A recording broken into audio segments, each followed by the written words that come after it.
How you doing, everybody? It's your boy Wardy, and as you can see, we're back at it talking about the Amazons, and I'm currently recording this thing at right around 1 a.m. Eastern because the grind never stops here on WardyNYM, and we have a key discussion to get into. So bright and early, I hope many of you guys and gals come out and watch this right around 5 a.m. Eastern is when it'll be premiering. So to everyone that first watches it, thank you all so much in advance. To everyone that watches it later in the day or the next couple days, I appreciate you guys and gals too.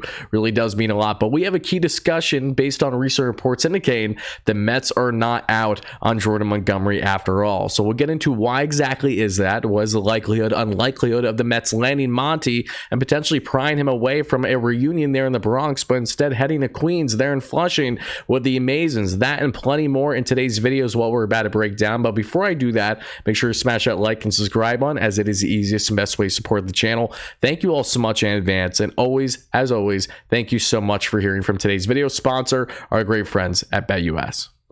BetUS, America's favorite sports book, where you can bet on everything, anytime. Sportsbook, casino, horse racing, live betting, and more. We have the best bonuses in the industry. That's right, get a 125% sign-up bonus. And to celebrate our 30-year anniversary, we are giving up to 30 risk-free bets, a truck, Super Bowl tickets, and more. Don't miss out. Play smart. Join now. BetUS, where the game begins. As many of you know by now, BetUS has you covered with all your sports betting needs that we've been doing here on the channel for everyone that's been doing it safe, securely, and most importantly, responsibly. So highly implore you all to make sure that you get involved in this. Make sure you're doing it smart. Do not jump in if you do not know what you're getting yourself into, as always. But whether it's NHL in season action, NBA in season action, where my New York Knickerbockers have been hitting a lot lately, you love to see it. You don't love to see it if you're a Nets fan or a Sixers fan or whatever you may be. But when we get into MLB futures here, we have a lot of awesome ones, and I'm feeling really optimistic. I'm feeling a bit like a homer. Yes, that's true, but we've also been seeing a lot of awesome future odds, whether it's Francisco Alvarez over under a home runs, Brandon Nimmo, same thing applies, Mets regular season over under at 81.5, which is an easy hammer for me too.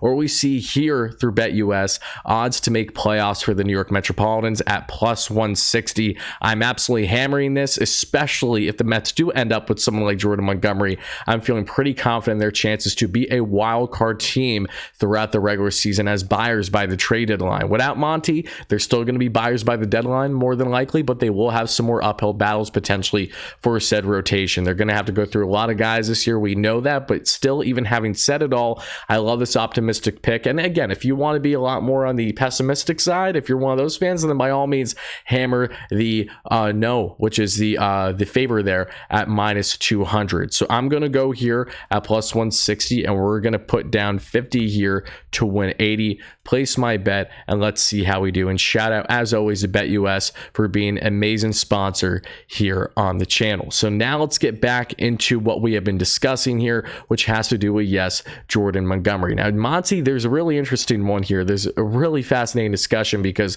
this is a guy that the Mets have been connected to, as we know, throughout the vast majority of the offseason, right? This is also someone that at one point seemed like, okay, feels like a strong possibility. Then he felt like zero possibility. The Mets only have $10 million to work with. There's no chance that they could land him. There's no chance that they could land JD Martinez. And then, oh yeah, they land JD Martinez. And oh yeah, they get him on deferred payments, which no one expected whatsoever. That's how creative the Mets got.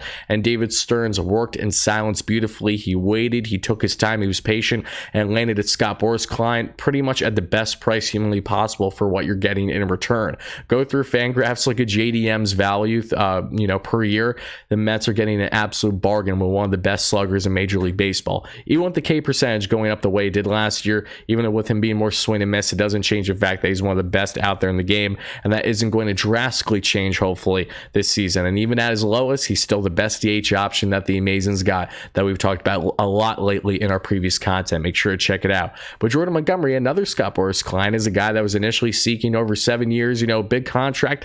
Now he's down to that 5-year range, and now he might even get in that 4-year range, Eduardo Rodriguez level, around $80 million. I think that's a world where we're more than likely going to find ourselves in. And as we take a look at this most recent article from Joel Sherman, highly implore you all to check it out after watching this one, guys and gals. It's an important one because what stands out so much about this is the following for both the Mets and the Yankees, and it is the following as you see here. And it should be noted that the Mets and Yankees do share this. They apparently have not shut the door on Jordan Montgomery. The Mets had a similar philosophy with Monty as another Scott Boras client, JD Martinez.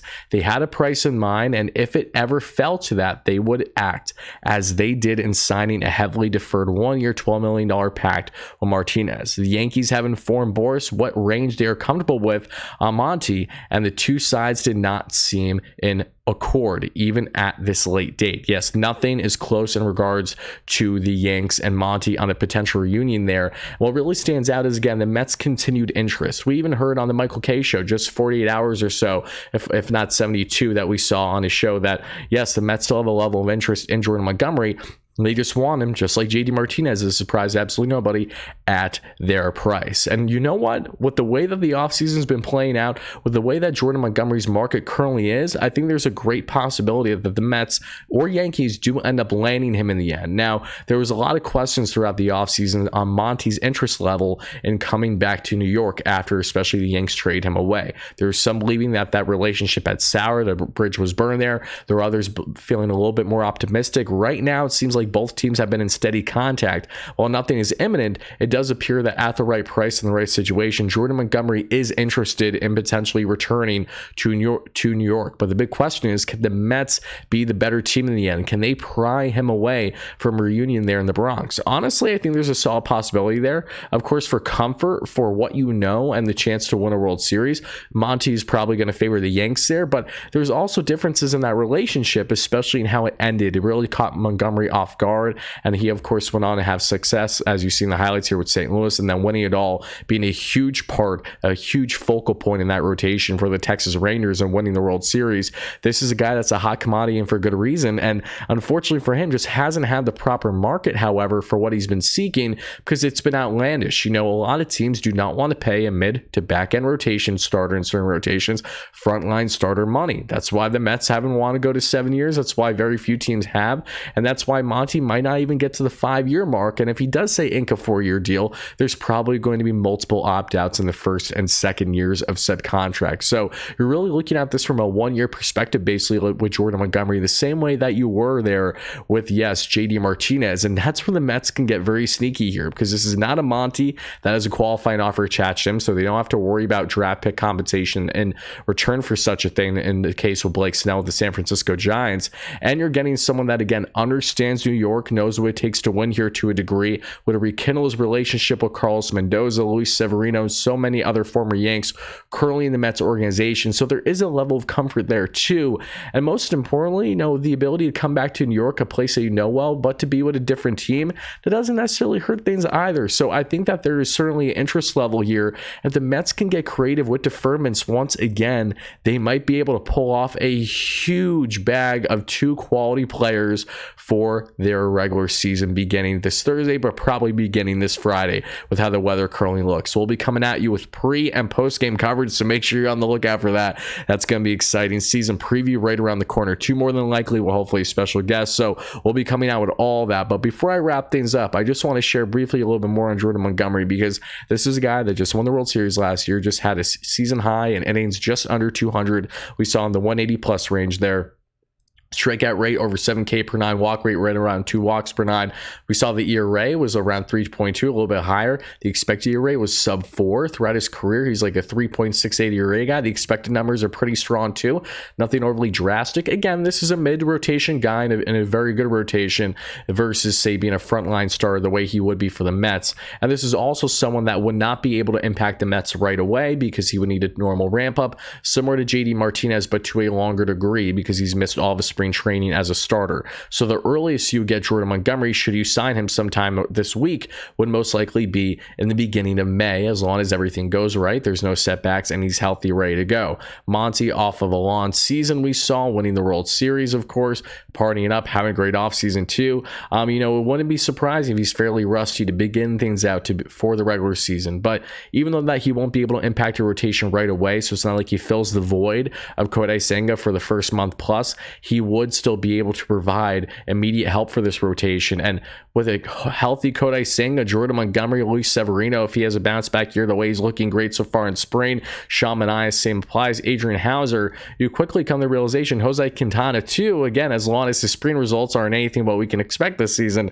there are a lot of things to like and be excited about from this rotation. But Jordan Montgomery, similar to JD Martinez, would help solidify things so much better. Us Mets fans had a lot of question marks with this lineup, the potential offense or lack thereof, with that glaring hole at DH where you don't know exactly what you get in a Mark Vientos, and of course they're in the hot corner in Brett Beatty. By bringing in JD Martinez, you eliminate those question marks to a degree. So by bringing in someone like Jordan Montgomery, you do the exact same with the rotation. And again, when it comes to Monty, someone who had a very solid season last year, is hopefully going to continue to be a 3.5 to at absolute worst 4 ERA pitcher. This is someone who knows what it takes to win in New York, has these relationships, and can come out there every fifth day and give you a solid 5 to 7 innings, hopefully between 1 to 3 earned run ball. I mean, we're not asking for anything crazy. We just want a guy out there that can get the job done. And knowing that he knows what it takes to win hot off of winning a World Series, that's the type of character, that's the type of quality I want in this clubhouse.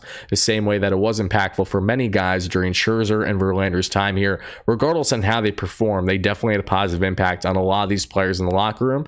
And I would assume that to be the case here if you bring in another champion the way you did from JD Martinez, now here with Jordan Montgomery. So can David Stern, Steve Cohen get creative once again, use those deferments in their favor on his short-term contract, basically see a 4 or 5 year deal with multiple opt-outs? I guess we'll soon find out. But Mets fans, or whoever you're a fan of, let me know your thoughts down below. How do you feel about the Mets' continued pursuit of Jordan Montgomery, leaving that door open, knowing that as long as he can fall in their lap at the right price, they will pounce? So that's how it's been for most guys this offseason that they have wanted. As long as it doesn't deviate from their plan, their vision for both short and long-term success, they're for it. If not, then they're pretty much not for it. So excited to see where things pan out, where Jordan Montgomery ends up, even if it's not in Queens. Hopefully we find out sooner than later with the season right around the corner. But again, let me know your thoughts down below. Thank you all so much for watching, and stay tuned for consistent coverage on all things Mets all season long. If you watch us early in the morning as well, as it was about to be posted around 5 a.m. on the premiere, make sure you chime in. I will be live on Bleacher Report right around 11 a.m. Eastern today, breaking down the best player from each position in Major League Baseball ahead of opening day. So hope to see you guys there. Again, in the Bleacher Report app, just go to MLB News, scroll down, you'll see me there right around 11 a.m. or so to check it out this March 26th. And I'll see you guys and gals again real soon. Let's go Mets, baby. Peace out.